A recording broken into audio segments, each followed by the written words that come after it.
Yes, this is Professor Taj Al Khazin addressing you through this YouTube from Ottawa, Canada. And today is Thursday, the 7th of September, 1923.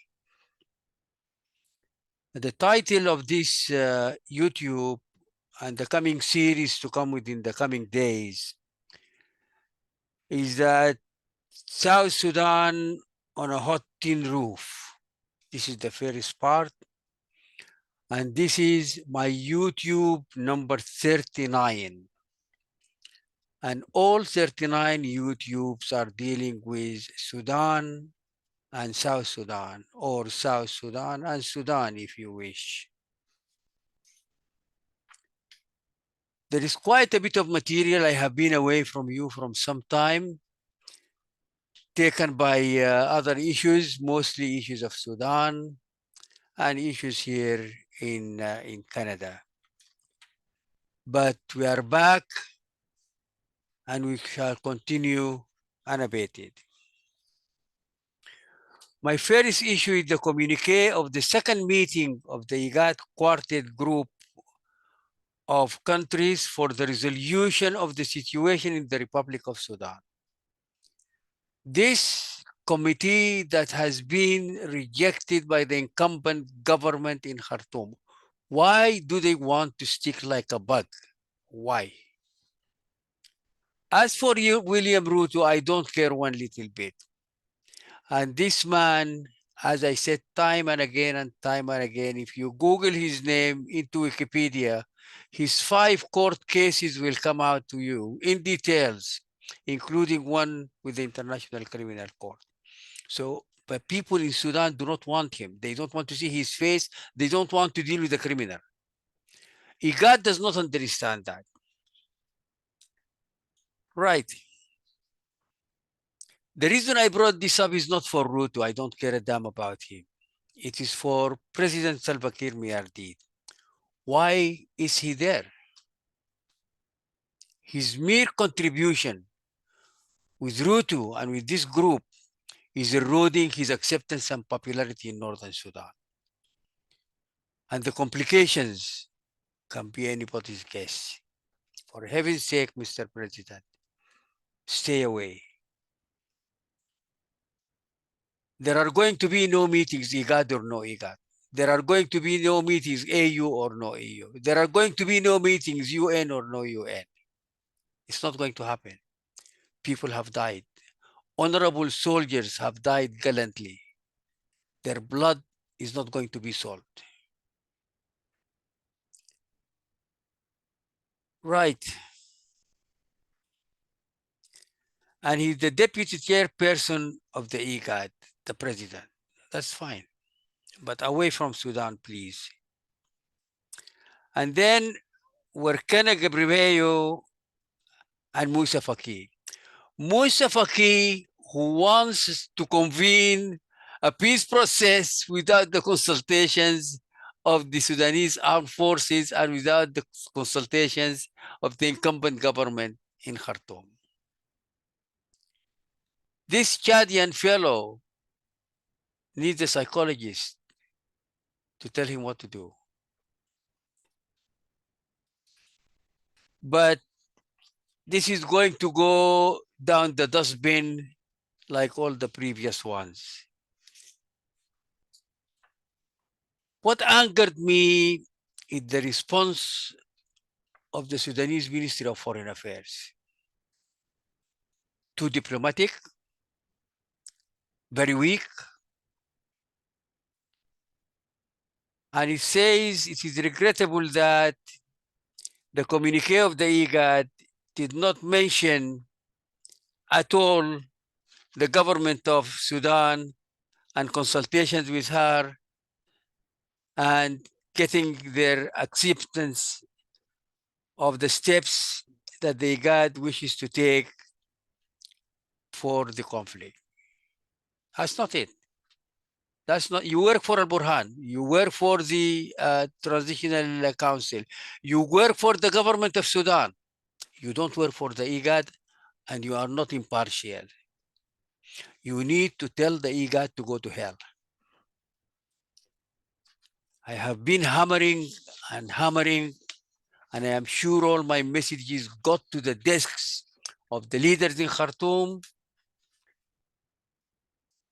And it concludes, in conclusion, the ministry is saying that if the IGAD does not accept the request to change the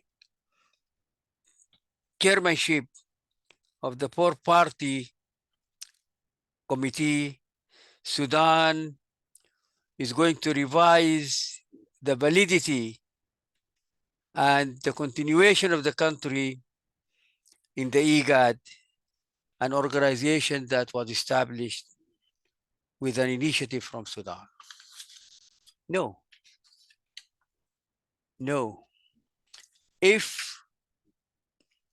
there is a strong government in Khartoum now, a government that cares for the country, a government that cares for the pride of the Sudanese people, a government that cares for the blood that has been spilled by the Janjaweeds, Sudan should leave the IGAD without any regrets.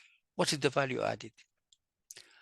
Those guys who are wearing ties and suits in the Ministry of Foreign Affairs in Khartoum, tell me, what is the value added of the IGAD, and why are you taking all those insults?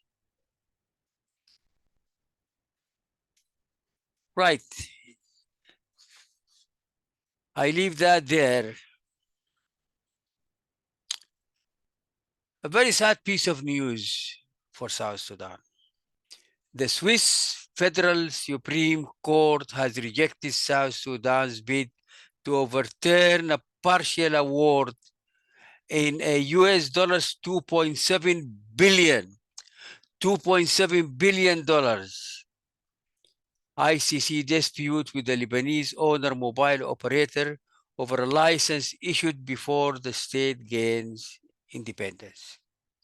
Yes, South Sudan has lost. And all the appeals, all the arguments have been turned down. $2.7 billion. According to the Swiss judgment, the companies are claiming nearly 2.7 billion in the ICC case, a figure that includes around 1.5 million in interest up to August 2021. So at the end of the day, the total sum might be more than 2.7 billion. The court rejected South Sudan's argument that Fry had failed to provide a special legal basis for finding that the arbitration clause was validly agreed between the original parties. That was turned down, quashed. It also rejected South Sudan's argument that the entities that concluded the agreement were not authorized to grant telecom licenses. That was turned down. And it goes on, and it goes on. And the big question that a friend of mine from Juba asked, from where the hell are we going to get $2.7 billion? And these are not jokes. These are not course held in Wow or Bor or in Juba or someplace or in Khartoum. These are people who have got leverage, and they will see to it that they get what the ruling has given them. And the case is Viva Cell of Lebanese origin against Michael McQuay Lewis and the South Sudan government, both of them. And to add insult to injury, and although that piece of news saddened me very much because it's a legal case, it is not just a dispute and people are rattling and wrangling in Juba. This is serious business. Qatar National Bank filed a case against South Sudan in February 2023 for $700 million that the government of South Sudan borrowed from them.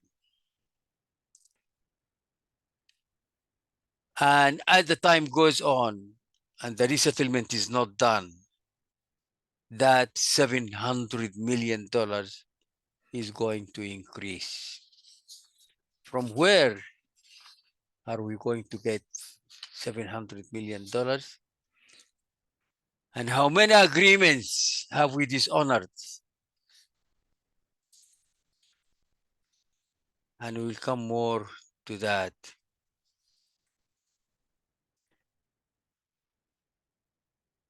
The UN Security Council on March 15, 2023, extended the mandate of the UN mission in South Sudan, UNMISS, for another year by resolution. By resolution, not just an extension. South Sudan has sanctions, US, United States sanctions, United Nations sanctions, Canadian sanctions, British sanctions, and there are others. And there are three main benchmarks. If those benchmarks are not addressed, the sanctions are not going to go away. And some of the auxiliary things that could be done is to sign on the Vancouver Declaration. As we speak now, they have not been signed on and ratified. Why? God knows. It does not hurt South Sudan one little bit. Does anybody care?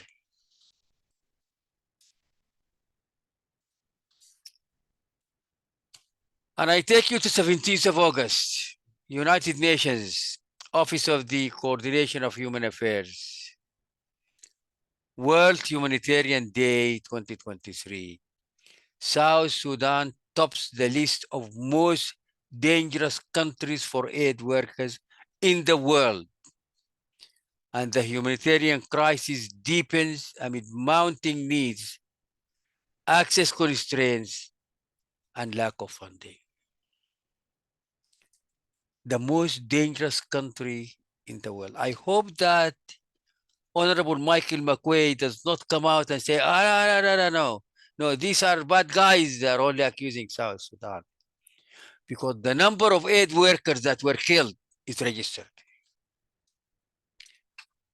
So we need to get serious. And when we find such reports, don't throw them away. Don't brush them aside, because that will hurt you.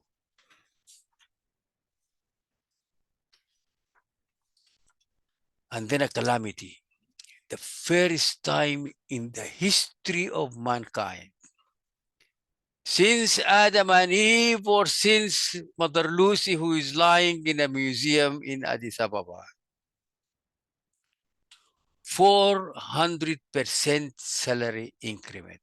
It has never happened in the world before. And some people were asking for 600%. Yes, the salaries were very low. I was sitting with an undersecretary of a ministry, and we calculated his salary. It turned out to be $37 per month. That's why he went on international trips 4 times in 1 month. And I asked him why, what is the value added? And he said the $100 pocket money. I said, I am away for 7 days, I get $700. No reports are written, no value for South Sudan. Yes, there is need for adjustment. But we need, when you have that situation, you need to have a set of tools, not just one. Not just the increment, which is going to high rocket the rate of exchange and is going to high rocket the inflation. But it is done, and I hope that it is not too late, because even with the 400%, there is still a set of tools needs to be done, and a set of measures needs to be taken.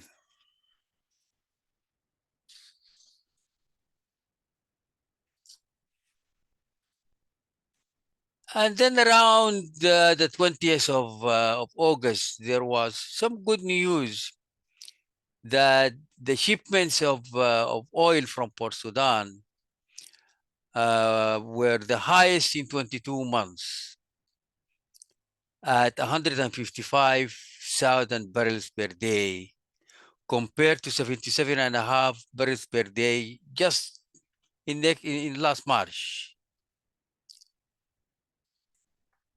South Sudan gives Sudan 10,000 barrels per day every day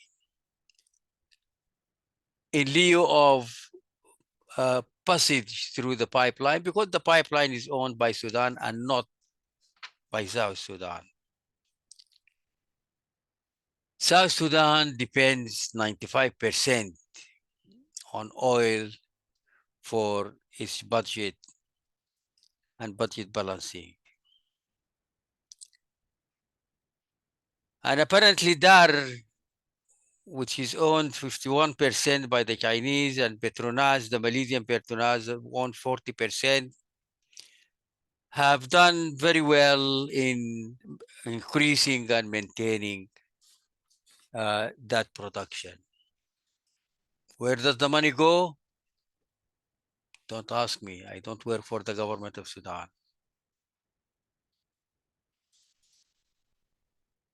And then I go to a rather worrying issue. Guang Kong, the Deputy Special Representative of South Sudan and Deputy Head of the United Nations Mission, has said the conditions for South Sudan to hold the elections are not in place yet.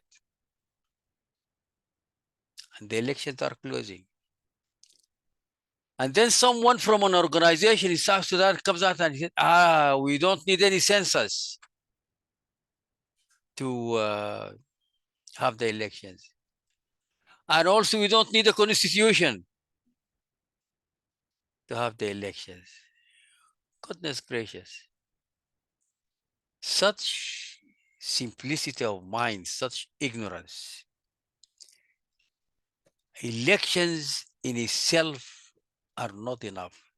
They have to be free and fair. They have to be representative. One past the post. Who is that one? How do you know the one if you don't do a census? Why are the innocent and good people of South Sudan being taken for a ride after a ride after a ride after a ride? Despite the growing calls for election in the public domain, we are concerned about the lack of progress in key electoral and constitutional benchmarks. As it stands, the conditions for South Sudan to hold elections are not in place yet. Well, either South Sudan coughs up all the money for the elections and they do it on their own and they don't care about the world and they brush aside any criticism, or they listen to that and see what they can do about it.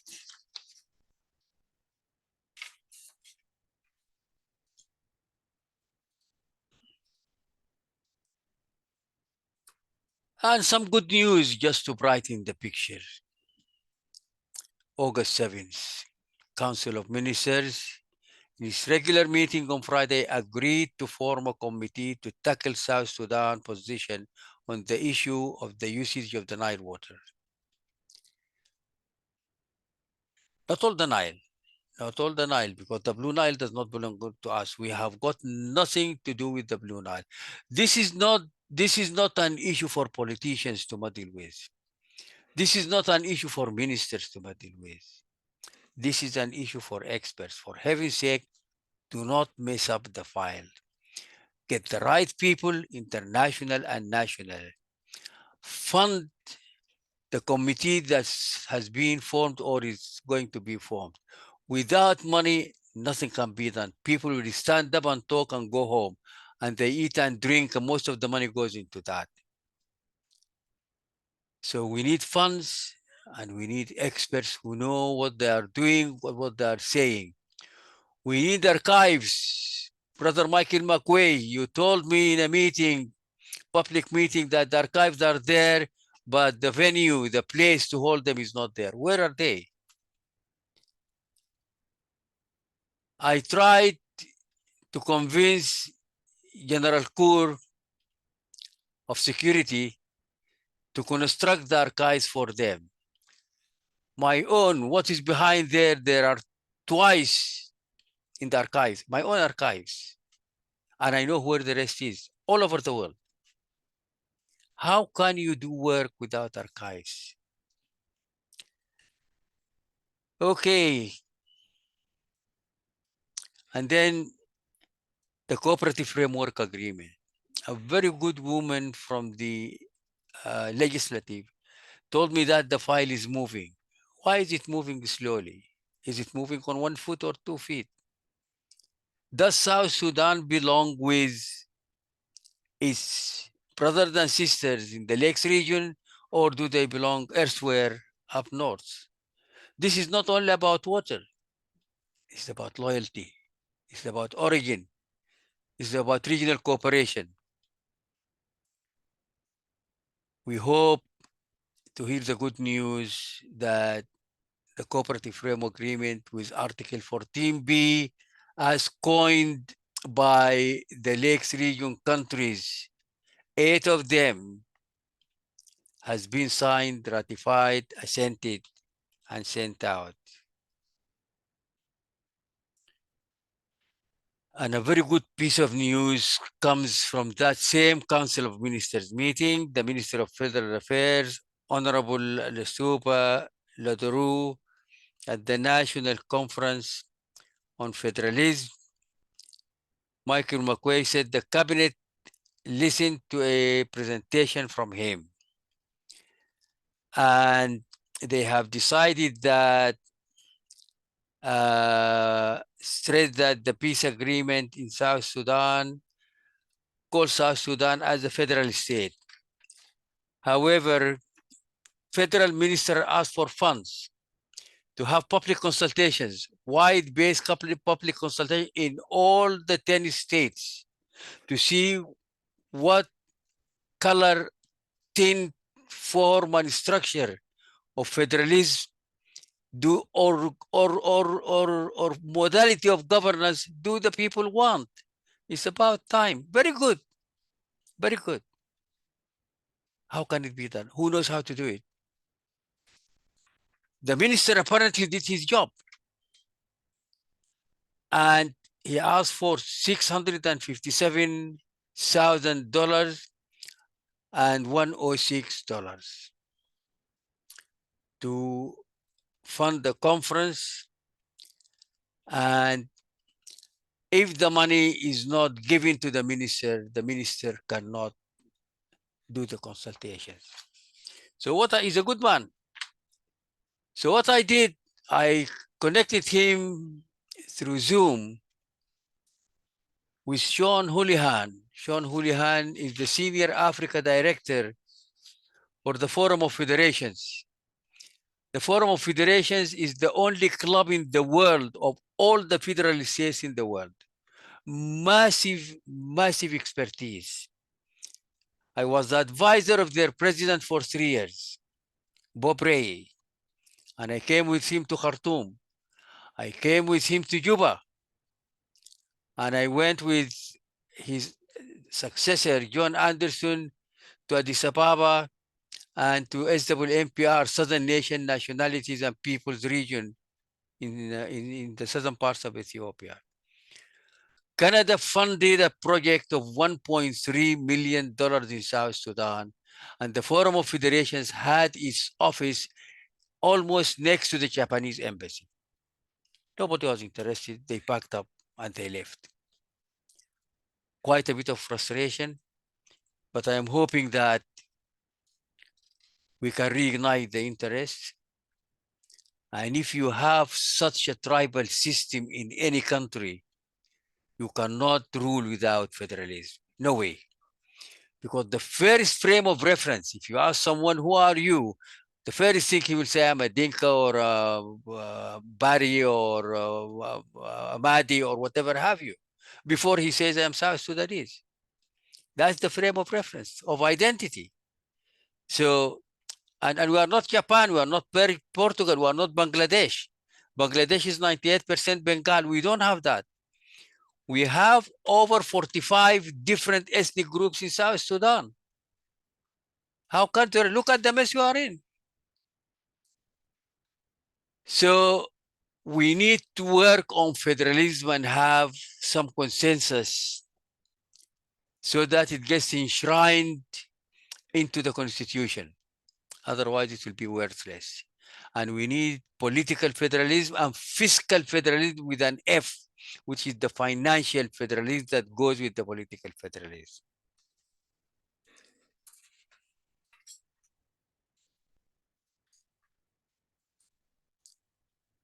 And Ambassador Michael J. Adler, he was very scathing. He was very clear, almost undiplomatic, but the man couldn't lie.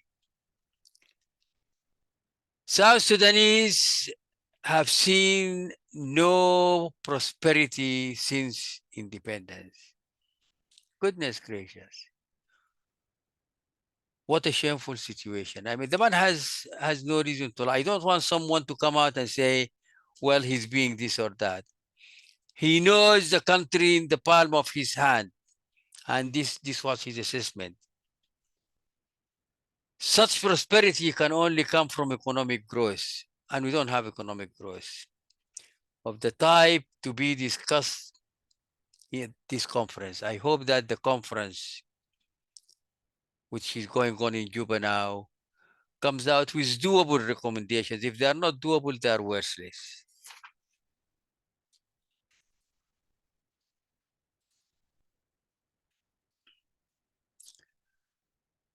Another wise, sharp, and hurting comment came from the German ambassador, Ambassador Tobias Eichner, who is leaving, he either left or he's leaving shortly this September after his 2 years duty. Look at what he said. Implementation of the peace deal requires political decisions, not money. I don't ask for money. They're not going to give you money. We need political decisions. We need political resolutions. We need political resolve. We need a national outlook towards that. South Sudan is the only country in the world that has a government made up of a party that has an in government and in opposition. And the in opposition almost have about 1/3 of the government. Can we do something about that? It does. It's not funny. It's not funny. It actually looks very bad that the same party splits and then the government is split. Like, heaven's sake. I mean, it's only the Hydra. If the Hydra is split, then it will regrow. Governments do not do that.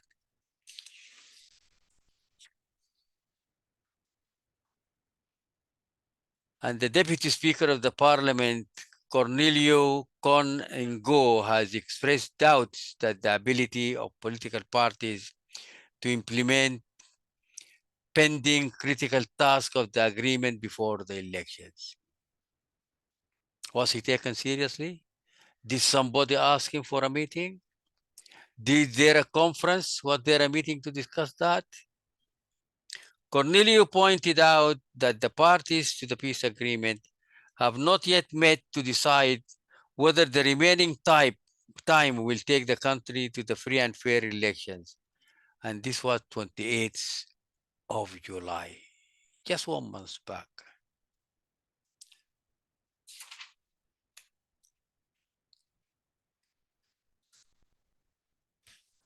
A document that I talked about in my last YouTube to you report to the Congress of South Sudan on South Sudan policy. And when the Department of State reports such a report, it's not a joke, it is not a page, it is not such a report to the Congress, and the Congress has the power to impeach the President of the United States, the strongest politician in the world. So we should not mess around with that. And the report is factual to the dot, and it is painful to the dot. Did anybody care? Well, I will come to the response of our government.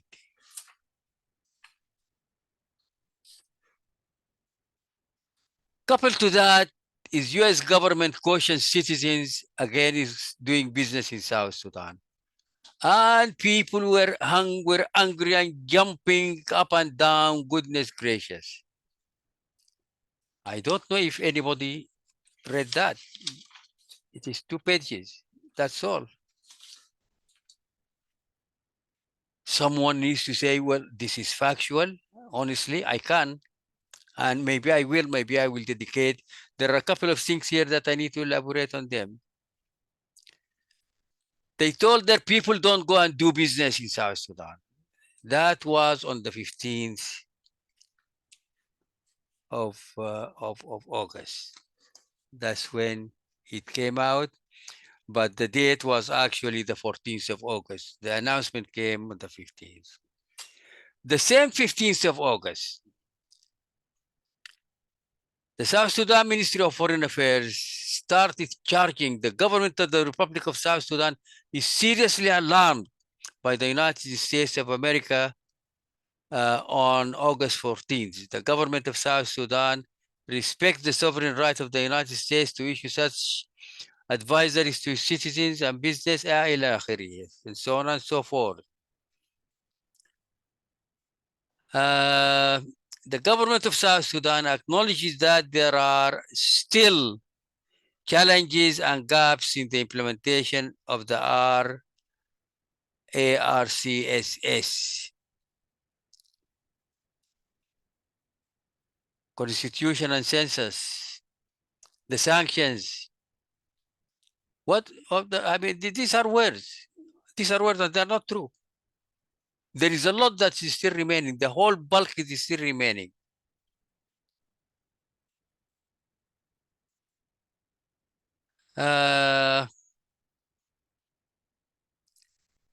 Anti-corruption laws, establishing anti-corruption commissions, conducting audits and investigations, prosecuting offenders, recovering stolen assets, publishing annual budgets and reports, and enhancing oversight and participation of the civil society and media. No. No, whom are you trying to cheat? And where are the results? Good. They said the government of South Sudan welcomes constructive engagement and dialogue. That's what the United States has done. But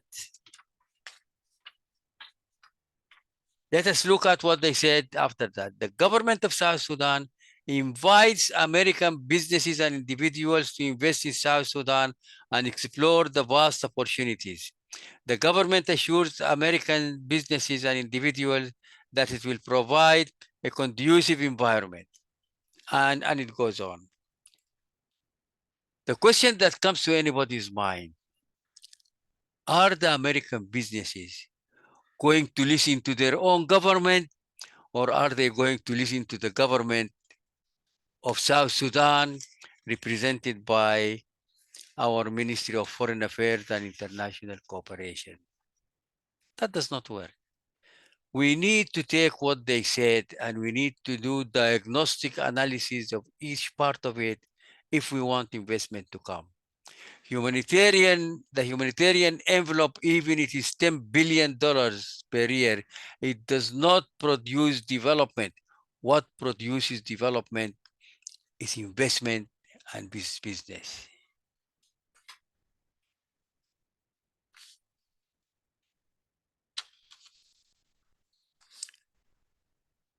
Also, on March 29th, the White House issued a notice of the continuation of the national emergency with respect to South Sudan.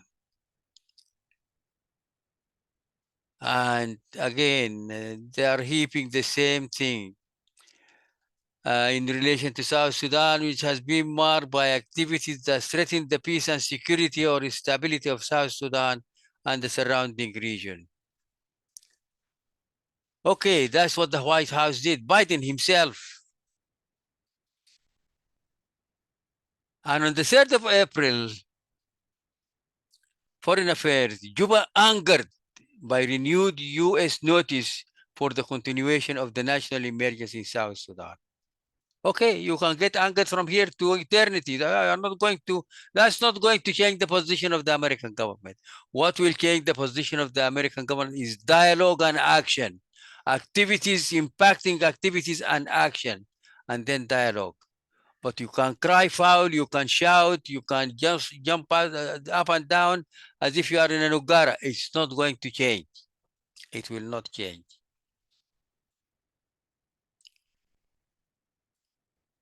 And it goes on to say some of the region friends have continued to play the role of doubting Thomas's by occasionally dampening out spirits through unhelpful actions such as renewal of sanctions and arms embargo, unjustified condemnation of the Human Rights Council, and just yesterday, March 29th, through the renewal of the United States. Okay, we can cry foul. That's not going to happen. What you are saying now is that there is a conspiracy against South Sudan. Why? And then our good brother Michael McQuay, South Sudan Minister for Information, blamed international organizations operating in South Sudan for writing reports that vilify the government of South Sudan. Yes, that's where the whole evil is coming from. We, the South Sudanese, and the government and the structures, and so we are innocent. We are the lamb. The reports that go to America and the world at large are the reports that are written by the people who are living here in South Sudan. And now he's accusing those guys. And the Americans and the people in Washington, D.C. and London and Rome, those are stupid guys. They only listen to these people. They have got no evaluation. And these guys here, they're bastards. Okay? The paradox is that the reports that go from here are always negative and anti-government of South Sudan. What I can say is that President Biden and all the others are not to blame for whatever action they take. Look at that naivety. But it is the people here, those who write the reports from here, misleading the international community. The international community, my friends, is so stupid that a bundle of officials in Juba are misleading them. And the Honorable Michael McQuay did not even tell us why on earth would these guys who are in Juba be misleading the international community? Their own countries, their own community. Why?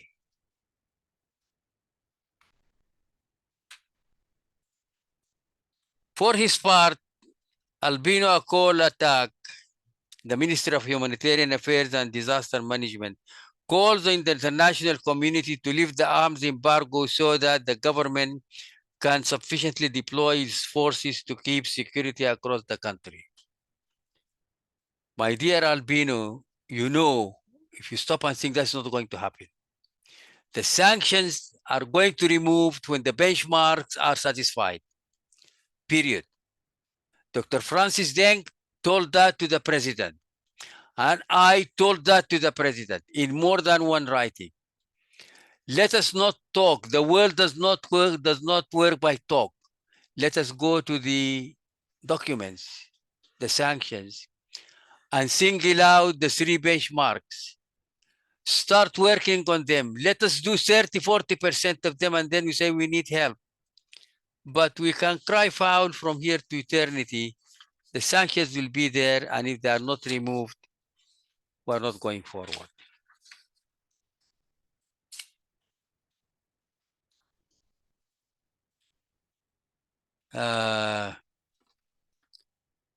And then on May 30th, the Security Council, yes, they renewed this and they renewed that, but if you go for underscoring the need for the parties to avoid a relapse into widespread conflict, expressing deep concern at continued fighting in South Sudan, strongly condemning past and ongoing human rights violations, expressing its alarm and deep concern over continued armed violence against humanitarian workers, expressing grave concern regarding increased violence between armed groups, expressing deep concern regarding the delays implementing the revitalized, and it goes on and on and on.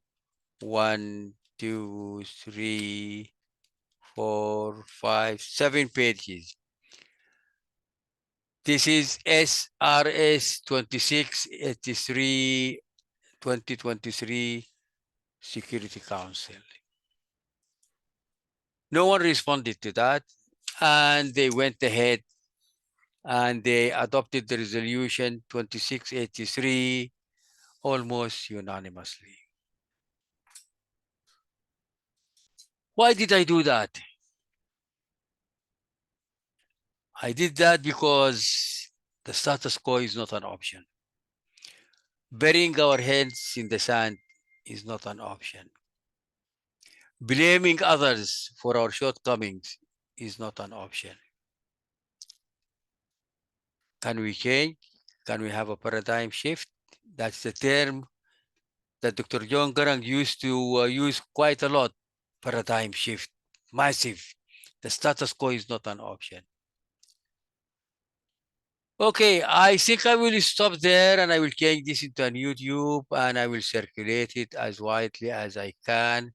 And this is going to continue for the coming weeks until we better enrich our library of YouTubes with more English language YouTubes. God bless you. God bless South Sudan.